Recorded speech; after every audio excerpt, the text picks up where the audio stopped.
what's happening? It's Saz here. So this week is another character profile on The Walking Dead, where I take a character from The Walking Dead and talk about how they first joined the show, right up to whether they're on the show now or not. And this week is the one, the only, Mr. Daryl Dixon. So I hope you've got your crossbow, and let's get started. So we first meet Daryl in Season 1, Episode 3, Tell It to the Frogs. He comes out of the woods to kill a walker that has eaten a deer he was following. We see him with his famous crossbow, and he kills the walker in the head. To which his first line is, "Come on people, what the hell? It's gotta be the brain, don't y'all know nothing?" Ignore the accent, let's move on. You know what I'm trying to get across, okay? Move on.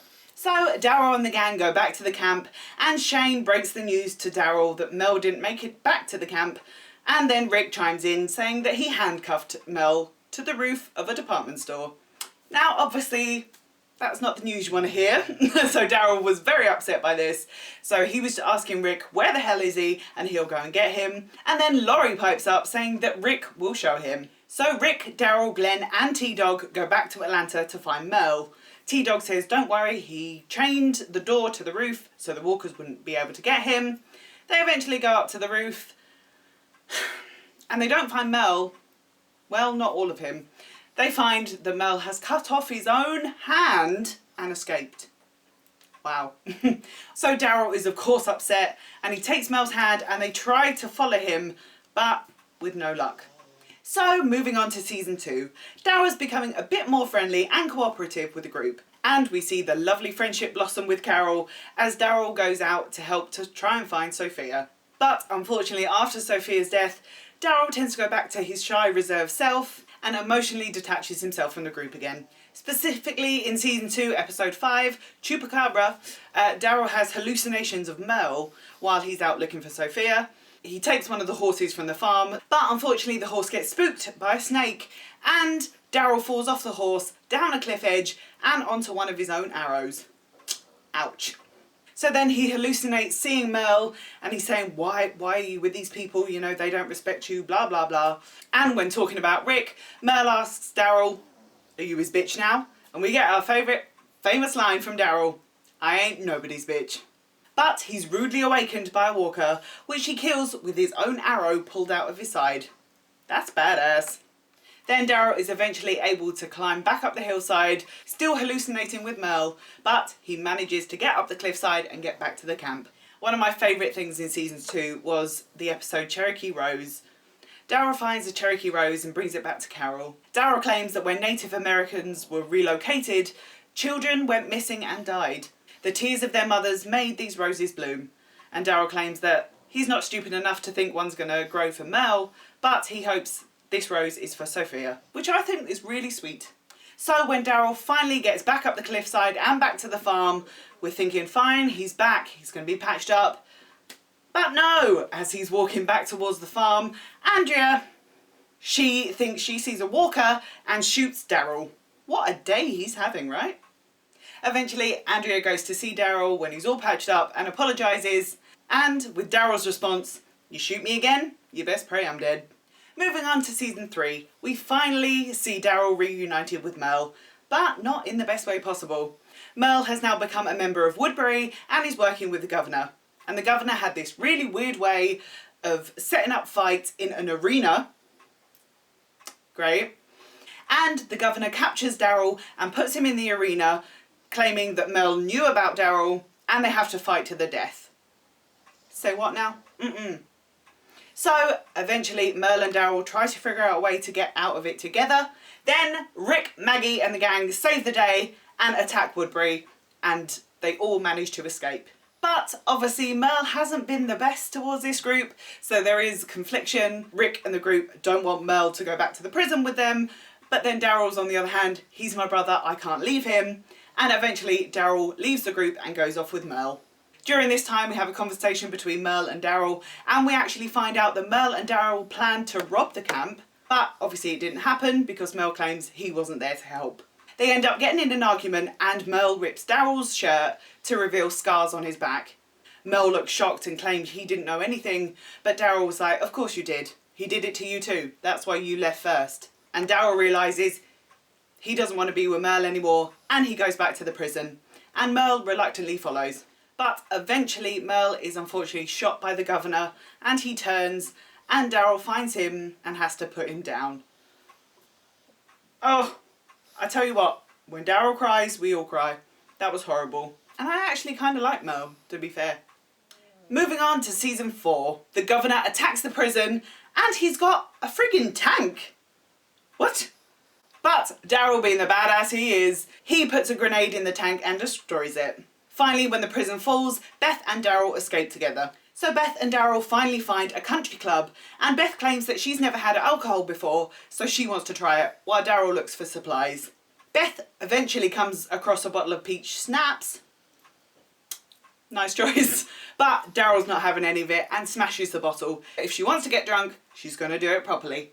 So Daryl takes Beth to a shack that he found with Michonne, and he brings out a bottle of the good old moonshine. So Beth teaches Daryl how to play Never Have I Ever, and Beth claims that she's never been in jail, which upsets Daryl because he feels like, is that what you think of me? So Daryl is clearly upset by this, and of course we can never have a quiet moment. Our friends the Walkers always have to join in, and that really awkward time. And Daryl is so upset, he says, fine, I'm going to teach you how to kill the Walkers, and he wants Beth to use the crossbow. He's so angry, he says, come on, we're going to try and kill these, use the crossbow, and eventually Beth stabs the Walker in the head. You can clearly see Daryl's feeling guilty, and in the end, Beth tries to hug him. Then Beth comes up with the brilliant idea of they should burn the shack down. So they grab the moonshine, chuck it all around the place, and set it on fire. And to finish the moment off, flips off the house and leaves. So Beth hurts her foot and Daryl gives her a piggyback, and they come across a funeral home where they can rest for a bit. They find food and drink at the funeral home so they can rest up and replenish for a bit. But nothing's ever easy. Daryl hears a stray dog outside that came across them earlier, and he thinks, right, I'm going to give this dog one more chance. Goes to open the door, but no, our friends the Walkers have arrived again. So Daryl tells Beth to meet her out the back, but as Daryl gets out to the back to meet up with Beth, she's taken in a car with a white cross on the back. Daryl does try to run after the car for a while, but eventually has to stop due to exhaustion. Because, I mean, you can't run forever chasing a car. I get it. So while Daryl is sitting in the middle of the road, he comes across a group of the Claimed, I believe, and Joe, their leader. Joe explains to Daryl that they are on their way to Terminus to meet a guy that killed one of their members earlier. They later meet up with Rick, Michonne and Carl, and we find out it was actually Rick that killed their friend. I can't remember his name right now. But eventually Rick saves the day and takes a chunk out of Joe's throat, killing them all. So Daryl, Rick, Michonne and Carl head off to Terminus, where they meet up with the rest of the group. Moving on to season 5, Daryl, Rick, Bob and Glenn are taken out of the boxcar and taken to the slaughterhouse, where they are put over a trough and they realise that they're going to get their throats cut. Yikes. But Carol saves the day, making an explosion outside, and the group manage to escape. They are finally reunited with Carol, and Daryl is really happy about this and runs over and hugs her. Aww. So Carol and Daryl are talking about Beth, and they come across a car with the same white cross on it, and they decide to follow it. They follow it a bit into town, but unfortunately the car won't start again, so they have to break into an apartment to keep safe. So they're moving through the apartments, and Daryl and Carol try to rest up for a bit, but they see a van on a bridge with the same white cross, which they're going to go and explore. Hopefully they can find out where it's from. So they finally meet up with Noah, that he knows Beth and he knows exactly where she is. As they're making their way through the city, Carol unfortunately gets hit by a car, but Noah reassures Daryl, saying, I know where they're going to take her and we can get her back. So Daryl goes back to Rick and explains what has happened. Daryl, Rick, Noah, Sasha and Tyrese go to the hospital. They take down the Walkers on the way, and Daryl hears a noise behind a van, goes to check it out, only to be attacked by a policeman. Daryl is pushed to the floor, and there is a burnt to crisp Walker still alive on the floor. And the cop is trying to pull Daryl's head to the Walker, hopefully that Daryl will get bitten. But again, another badass Daryl moment. He grabs a live Walker head and whacks the policeman cop over the head.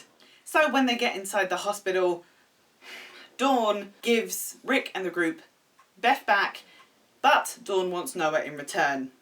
So then Beth confronts Dawn and stabs Dawn in the shoulder with scissors, only for Dawn to retaliate and shoot Beth in the head. So Daryl kills Dawn and then unfortunately carries Beth out of the hospital just in time for Maggie and the rest of the group to come to the hospital. I didn't like that. That was a shock. So when everyone is trying to get some rest in the barn, Maggie wakes up and sees Daryl still awake, so she goes and sits with him. Daryl gives Maggie a music box, claiming there was grip in the gearbox and he sorted it out. She thanks him and Daryl says she was strong. She didn't know it, but she was. Everyone has an interview when they enter Alexandria, and when it comes to Daryl's interview, he doesn't want to sit down, he's pacing up and down, doesn't want to have any of it. So the group is invited to a party at Alexandria, but as Daryl walks up to the door, he thinks, nah, not for me. And Aaron spots him, and Aaron invites Daryl to dinner with him and Eric. Aaron then explains to Daryl that he wants Daryl to become a recruit for Alexandria. Moving on to season 6, Daryl is knocked out and we come across Dwight, Tina and Sherry. Daryl is trying to tell them that he's not the person that they think he is, but they're having none of it.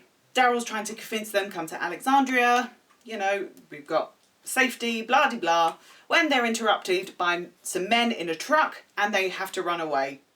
After that, Daryl tries to convince Dwight to come to Alexandria and they get to Daryl's bike, only for Dwight and Sherry to take his bike, take his crossbow and leave.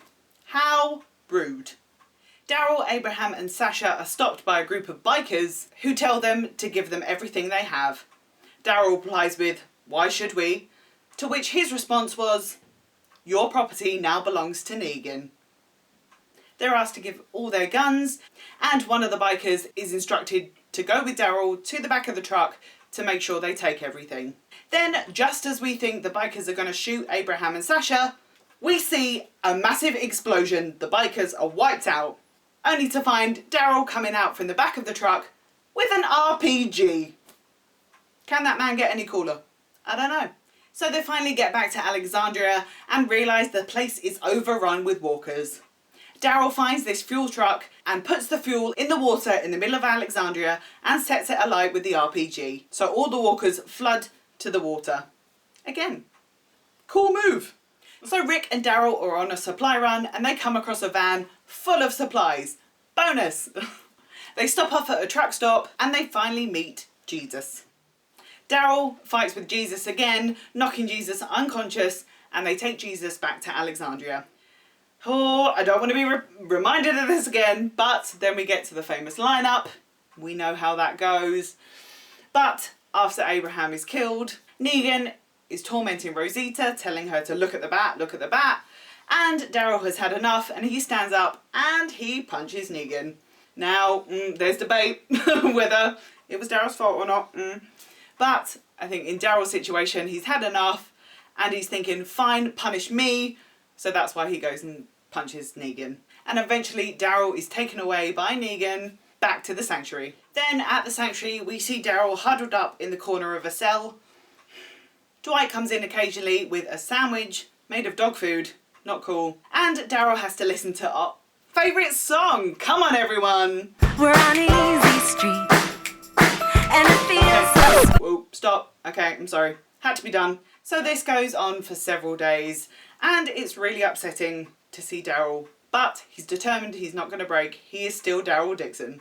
Then one day when one of the saviours comes in to bring Daryl his food, they don't actually lock the door. Daryl manages to escape, goes outside, but only to be met by a group of saviours. Damn it! So close. Negan arrives and asks all the saviours, who are they? Who are you? Who are you? Who are you?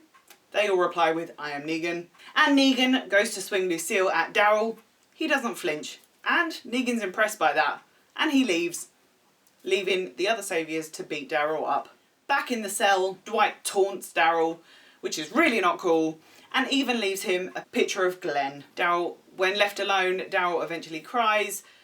Later on, Daryl walks up to the truck where Negan and Carl are, and Daryl threatens Negan, saying, if you hurt Carl, into which Negan's reply was, Dwight, take Daryl back to the cell for a timeout.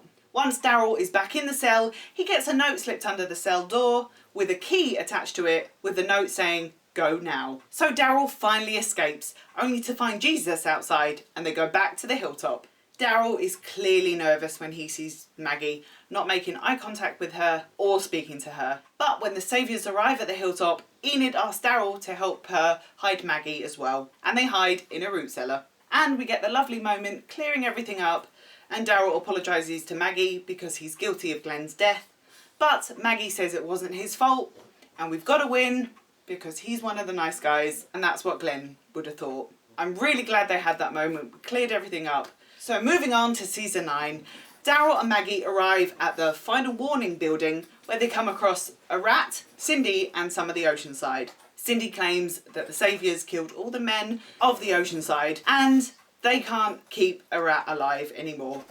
A rat begs Daryl and Maggie for forgiveness and says, "Please don't kill me," but Maggie and Daryl turn their backs and walk away, leaving Cindy to kill a rat. The next morning, Maggie tells Daryl that they've given Rick's way a chance, but now it's time to go and see Negan. Back at their camp, Daryl watches Jerry tell Rick about Maggie's plan, but Daryl offers Rick to take him there. So Daryl and Rick get on the bike and they're on their way to Alexandria when Daryl takes a wrong turn. Rick gets angry and realises, "Why have you taken a wrong turn?" Daryl then tells Rick that he messed up the relay so that Maggie could get the chance to kill Negan. They end up arguing, having a fight, and they both fall in a bloody great big ditch.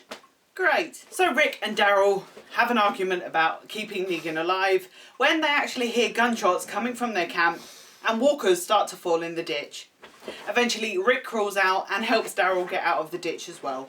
Then in Rick's last episode, Daryl is seen shooting walkers on the bridge, but sees Rick blow up the bridge and thinks Rick has died and obviously cries, and he just walks away. From that moment on, Daryl has started living in the woods trying to search for Rick. He's found a new friend, a dog called Dog. Inventive name.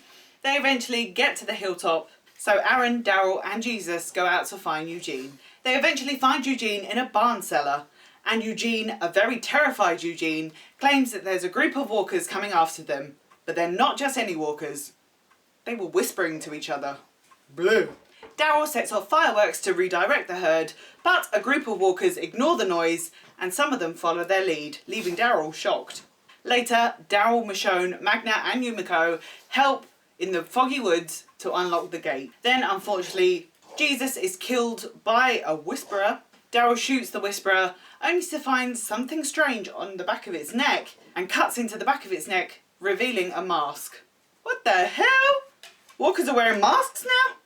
Later on, Daryl comes across a group of walkers on a bridge, and he tries to work out which one are walkers and which ones are whisperers. He shoots one of the walkers in the knee, revealing that it's actually a whisperer, and the guy screams out in pain. I mean, wouldn't you? An arrow in your leg? That's gotta hurt.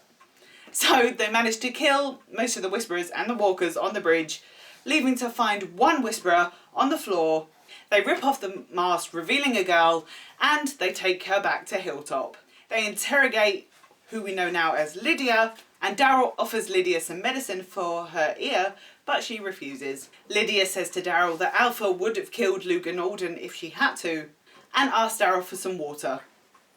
As Daryl gets closer, Lydia tries to grab Daryl, but Daryl's having none of that and grabs Lydia's arm, revealing scar marks on her arm. Daryl lets go and Lydia retreats to the back of the cell in a huddle. So then Alpha finally arrives at Hilltop. Daryl goes to talk with her and Alpha wants Lydia back in exchange for Luke and Alden. Daryl asks them to leave, but Alpha signals for more whisperers to come and join the party. Daryl says he's ready to fight, only to find that they have a baby with them. Jeez. Daryl eventually agrees to make the trade, only to find that Henry and Lydia are missing. Addie and Enid know where they are, and they go to find them and bring them back to the Hilltop. Eventually Daryl makes the trade and Lydia goes back with Alpha. So Daryl and Connie go out to look for Henry and Lydia. Then Daryl finds Henry and Lydia and they manage to escape. Well, they can't go back to the Hilltop because Alpha now knows where they are, so they use an office building to try and separate the Whisperers from the Walkers. Lydia warns Daryl about Beta, their best fighter, in which Daryl's response was, "We'll kill him first." Then in the office building we have Beta versus Daryl. Wow, I was on edge on that fight. Oh my god. But eventually, Daryl pushes Beta down an elevator shaft and walks away. Moving on, we get a flashback of Michonne and Daryl, and Michonne claiming that she was stupid to trust her old friend Jocelyn. The kids are all supposed to be having a sleepover in Alexandria, and when Michonne goes back to get Judith, the kids are gone. They come across an abandoned school where the kids and Jocelyn are, and one of the kids shoots Daryl in the shoulder with an arrow, and Michonne is knocked unconscious. They wake up with their hands tied to a pipe, and one of the kids brands an X on Daryl's back. I mean, what? What? And then another kid brands Michonne. On their way back to the kingdom, they come across a beaten up Sadiq tied to a tree, and we get the lineup, heads on spikes. I won't go into it. Oof. But Daryl tries to protect Carol from seeing Henry. Oh my goodness, broke my heart. So they put all the Walker heads down and they go back to the kingdom. Then we get a conversation between Ezekiel and Daryl. Ezekiel basically says, hey man, back off my woman, you know. He wants to try and start things fresh with Carol, and it would be good if Daryl wasn't there, basically. Ouch. So finally, season 10, we're nearly there. Thank you for watching up until this point. So we see Carol coming in on a boat, and Ezekiel and Daryl are waiting for her. There was a kind of an awkward greeting from Ezekiel, but Carol goes straight to Daryl and gives him a hug. Daryl admits to Carol that he doesn't want her to leave anymore because they're best friends. And then we get a cool little conversation, and Carol kind of mocks Daryl, saying, what, are you 10? She would make friendship bracelets, and it was a really cool scene. Moving on, Carol and Daryl go out looking for Negan. Daryl asks Carol why she lied about it, but Carol just didn't want Daryl to worry about her after, you know, the whole pulling a gun on Alpha thing. They spot a group of walkers, and they're walking around in a circle, which is a bit suspicious, so they know Whisperers are nearby. So Daryl and Carol get a bit more closer to the Whisperers, but Daryl's not happy with this and signals Carol to retreat, but Carol steps on a branch and alerts some of the Whisperers nearby. Daryl struggles with the walker but manages to snap its neck, and he smears the walker guts over him to try and escape. Daryl meets back up with Carol, only to find that she's taken one of the Whisperers as prisoner, and they take him back to Alexandria. Aaron tells Daryl about Gamma, so they go on their way to meet her. Carol spots Alpha. Now, Carol is on a mission and she chases after Alpha, and they all end up in a cave, and then they can't get out. So Daryl and Alpha fight, and Daryl grabs a tree branch and stabs Alpha's shoulder, demanding where Connie and Magna are. This obviously draws walkers, and Daryl is forced to fight them off. Alpha stabs Daryl in the leg, and eventually they go their separate ways. Daryl finds a nearby gas station and struggles to get the knife out of his leg. Of course, Alpha, being the creepy one that she is, she summons some walkers, and Daryl eventually pulls the knife out of his leg, ouch, stabbing the walkers. Daryl taunts Alpha, saying that she didn't deserve Lydia because Alpha didn't love her, and is eventually rescued by Lydia. Daryl finds Negan in the cabin and refuses to believe that Negan has killed Alpha. Negan claims that he's been working with Carol, which Daryl's kind of confused about. So they eventually go to the border where the head should be, and of course, it's not there. 3 Whisperers show up and kind of confirm it for Daryl, because they say that Negan has killed Alpha and Negan is the new Alpha. So Negan has great fun in playing along, but eventually Daryl and Negan killed the Whisperers. So moving on, Daryl tries to radio Michonne to tell her what's happened, and then comes across Judith. She's on her own, but she doesn't want to go back to the tower. Judith wants Daryl to teach her what he does. Then Judith and Daryl have a lovely moment and end it on a hug. So there we have it, Daryl Dixon. What do you think of him? Do you like Daryl? Do you not? Let me know down in the comments. So I'm going to leave it there for now, guys. If you did enjoy this video, then please remember to give it a big thumbs up. That would really help me out a lot. And if you are liking the videos and you want to stick around, hit the subscribe button and the notification bell to find out when I do more of these videos. And I'll see you Sunday, 7 PM UK time for my live stream. So I'm going to leave it there for now, guys. And until next time, check you later.